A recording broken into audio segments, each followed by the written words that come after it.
Well, good morning, everyone. My name is MightyStream, and I'm going to do your February the 6th just for today in a meditation. Hope you're having a beautiful morning. If you need to reach me, feel free to do so at recoveryofhope21@gmail.com. The title of the meditation is I Can't, We Can. We have convinced ourselves that we could make it alone and proceeded to live life on that basis.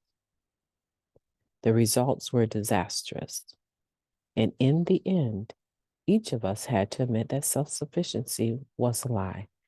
That is taken from the basic text, page 62. I can't, but we can. This simple but profound truth applies initially to our first need as NA members. Together we can stay clean, but when we isolate ourselves, we're in bad company. To recover, we need the support of other addicts. Self-sufficiency impedes more than just our ability to stay clean. With or without drugs, living on self-will inevitably leads to disaster. We depend on other people for everything from goods and services to love and companionship. Yet self-will puts us in constant conflict with those very people. To live a fulfilling life, we need harmony with others. Other addicts and others in our communities are not the only ones we depend on. Power is not a human attribute, yet we need power to live.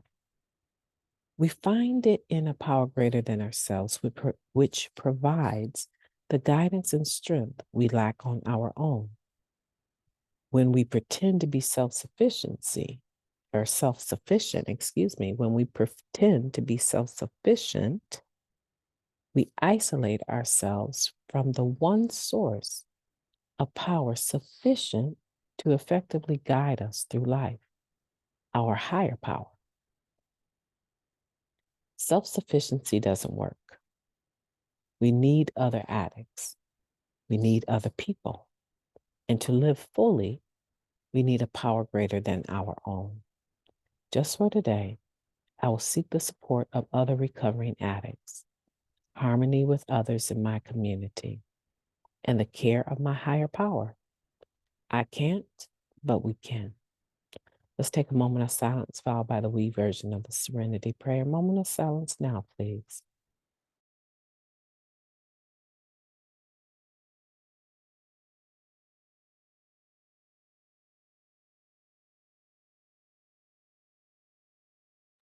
Thank you.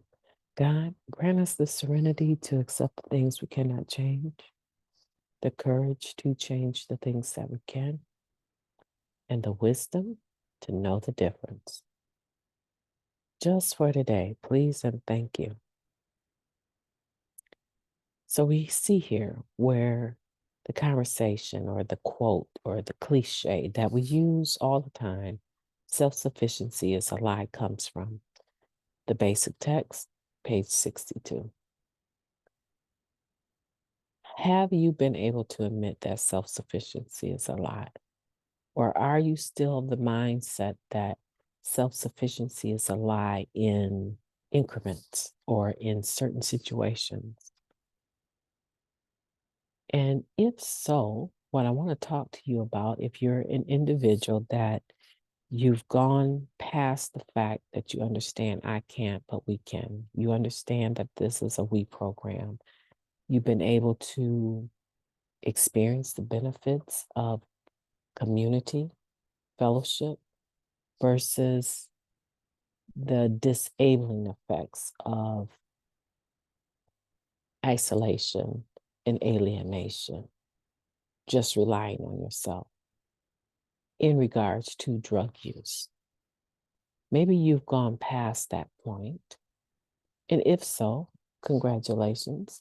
However, if you haven't, stay tuned because we're going to get to those initial stages of understanding that everything that you did prior to coming to Narcotics Anonymous to stop using, there must have been a level of self-will there, right? but it didn't sustain you. Otherwise, you wouldn't still be in this process of surrendering yet again. Okay? So I want to be very plain about that. There's a few spectrums on this, but the one I want to talk about first is the individual that has seen the benefit of the Narcotics Anonymous program, the fellowship, and you've been able to surrender to it to some degree. However, you're finding yourself today still leaning into this ideal that you can do it by yourself. Matter of fact, it's a much sweeter success when you do it by yourself and you don't have teamwork and you don't have community and you don't have fellowship and you don't have a sponsor and you don't have meetings. And it's a much sweeter success. And you lean into that. There's a reservation there.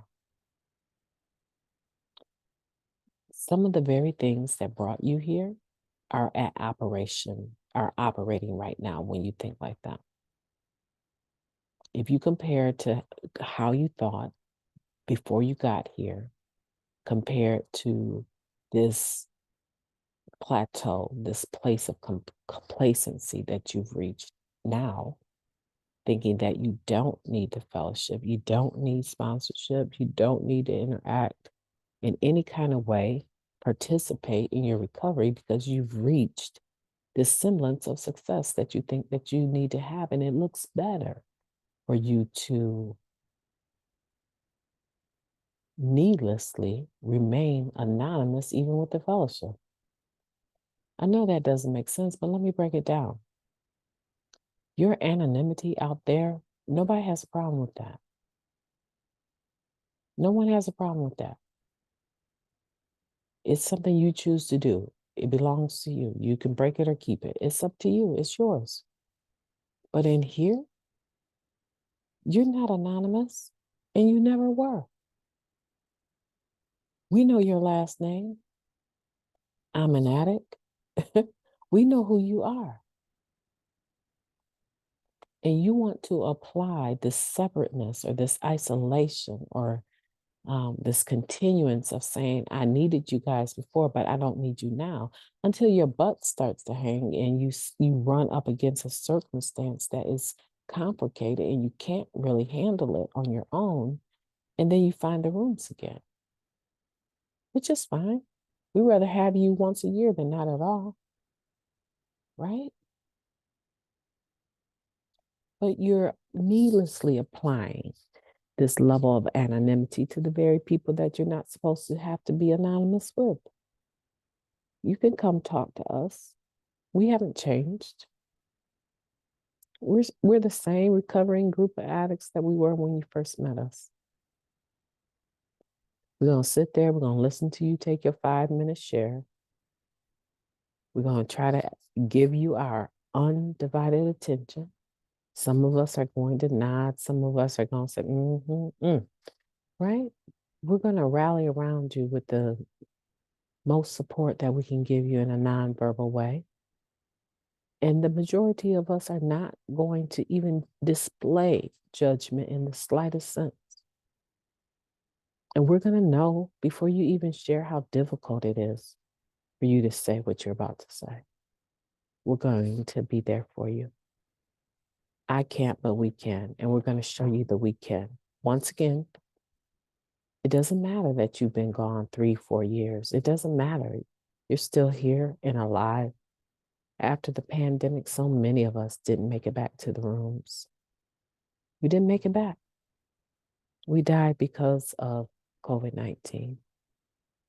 So we're grateful to even see your face, to see that someone that has history with our fellowship in our local areas is still alive and willing to come participate and help us show the newcomer how to recover. Now, moving on to the person that is, for the first time, surrendering to the level where they allow the group, the fellowship, the program, the sponsor, the meetings, right, to be a part of their lives so that they don't have to go it alone. I want to congratulate you, first of all. And I want to tell you, keep coming back. You're welcome here. And there's going to be some days where you're going to be like, I got this. And I want you to remember that Mighty Stream said it. You may think that you've got it until you don't have it.